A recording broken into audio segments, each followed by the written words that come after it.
1800ခုနှစ်စနုခုနှစ်ဒီဇင်ဘာလမှာတင်မောသားတွေဟာအတ္တလန်တစ်သမုဒ္ဒရာထဲမှာအလိုလျောက်မျောနေတဲ့စွန့်ပစ်တင်မောတစ်စင်းကိုတွေ့ခဲ့ကြပါတယ်။အဲ့ဒီတင်မောဘောကိုတက်ကြည့်တဲ့အခါမှာတော့သူတို့ဟာအဓိပ္ပာယ်မရှိတဲ့အရာတွေကိုတွေ့လည်ရပြီးကပတိန်ရဲ့အခန်းထဲမှာတွေ့ခဲ့ရတဲ့အရာကတော့သူတို့ကိုတစ်သက်လုံး6လက်နေပါတော့တယ်။ဒါဟာပြန်လာနိုင်ခဲ့ပြီမဲ့တင်မောသားတွေတရားမှပြန်ပါမလာခဲ့တဲ့ Mary Celeste တင်မောရဲ့ဖြစ်ရမှန်ဇလန်ပဲဖြစ်ပါတယ်ဇလန်လေးမစခင်ဒီလိုချစ်လက်မှန်တမိုင်းကျုံးတွေကိုတင်ဆက်ပေးနေတဲ့ကျွန်တော်ရဲ့ Histopixel Channel ကို Subscribe လုပ်ပါကြပါအောင်ခင်ဗျာ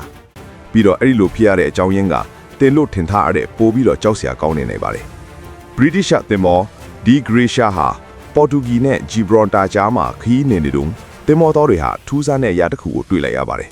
ရွက်တိုင်တို့ပြည့်စည်နေပြီးရိုင်းတိုင်တိုင်တဲ့သွားနေတဲ့တချောင်တင်မောတစ်စင်းကိုတွေ့ခဲ့တာပါသူတို့တွေအချစ်ပြကြည့်ပြီးမြဲဘာတုံ့ပြန်မှုမှမရှိပါဘူးဒါနဲ့တင်မောနာကိုကတ်သွားတဲ့အခါကုန်းဘက်ပေါ်မှာဘဒူးကိုမှတွေ့ရပါဘူးကပတိန်ကစုံစမ်းဖို့အတွက်လူလွတ်လိုက်တဲ့အခါမှာတော့သမိုင်းတစ်လျှောက်အကြီးမားဆုံးဖဟေးလေးတစ်ခုကိုတွေ့လိုက်ရပါတော့တယ်တင်မောနာမည်က Mary Celeste ဖြစ်ပြီးလုံးဝကိုစွန့်ပစ်ခံထားတာပါဒါပေမဲ့ပိုပြီးခြောက်ချဖို့ကောင်းတာကအရာအားလုံးဟာငကိုအတိုင်းရှိနေတာပါပဲစပွဲပေါ်မှာစားစရာတွေရှိနေတော့ကပတိန်ရဲ့အရာကလည်းမသိငါသေးပါဘူးတင်မောသားတွေလည်းအခန်းထဲမှာလည်းသူတို့ရဲ့ဖြစ်စီတွေရှိနေပြီးတင်ပေါ်မောင်းနေတဲ့ကလီယာတွေကလည်းဘာမှမဖြစ်ပါဘူးတံမိုးကြီးတဲ့ကုံစီတွေလည်းအကောင်တိုင်းပါပဲတင်မောရဲ့အမှတ်တမ်းမှာတော့လွန်နေတဲ့9ရက်ကအထိရေးထားတာကိုတွေ့ရပါတယ်အရာအားလုံးကပုံမှန်ပါပဲဒါပေမဲ့နောက်ပိုင်းမှာတော့ဘာမှမရှိတော့ပါဘူးလူ10ယောက်လုံးပျောက်ကွယ်သွားပြီမဲ့ရုံရမ်းဆန်ခတ်စစ်ထားတဲ့လက္ခဏာလည်းမတွေ့ရပါဘူးတွေးကွက်တွေမုန်တိုင်းထန်ကြောင်ပျက်စီးတာတွေဒါမှမဟုတ်ပင်လယ်သားပြတိုက်ခံရတဲ့အထောက်ထားလည်းမရှိပါဘူးသူတို့တွေဟာဒီအတိုင်းပဲပျောက်ကွယ်သွားသလိုပါပဲ Mary Celeste ဟာတာမန်တင်မောတစ်စင်းမဟုတ်ပါဘူးသူ့ကိုအတွေ့အကြုံရင်းဒီနာမည်ကောင်းရှိတဲ့ကပတိန် Benjamin Briggs ကမောင်းနေတာပါဒါပေမဲ့ဒီတစ်ခေါက်ခရီးစဉ်ကတော့ထူးခြားနေပါတယ်သူဟာသူ့ရဲ့ဇနီးဒီဆာရာနဲ့နှစ်အရွယ်သမီးလီဆိုဖီယာတို့ကိုပါခေါ်လာခဲ့တာပါမိသားစုခရီးစဉ်တစ်ခုပေါ့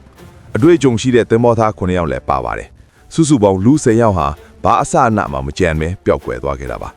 စုံလန်းစစ်ဆဲသူတွေကပင်လယ်သားပြတွေလိုချက်ချင်းတန်တရားဝင်ခဲ့ပြီးမဲ့ဘာမှအခိုးမခံပါဘူး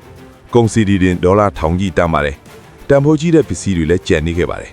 တင်မောသားတွေပုံလန်ကြတာလားဆိုတော့လေသူတို့ကအတွေ့အကြုံရင်းပြီးသစ္စာရှိကြသူတွေပါ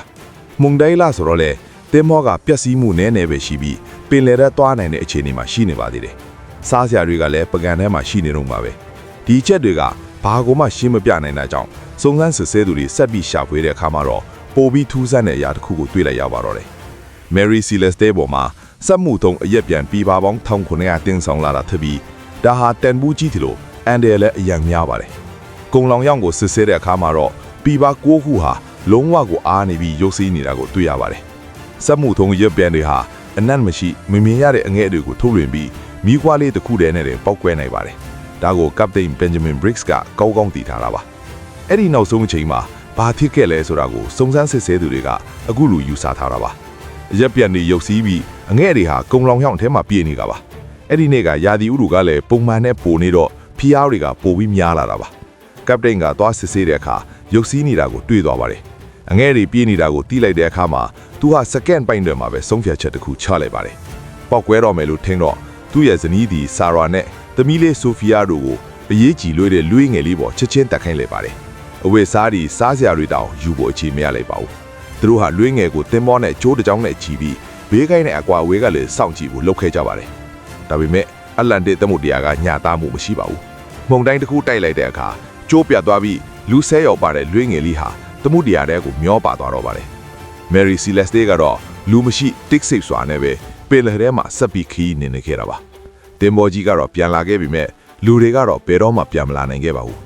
အဆုံးထိကြည့်ရှုပေးတာကျေးဇူးတင်ပါတယ်ခင်ဗျာ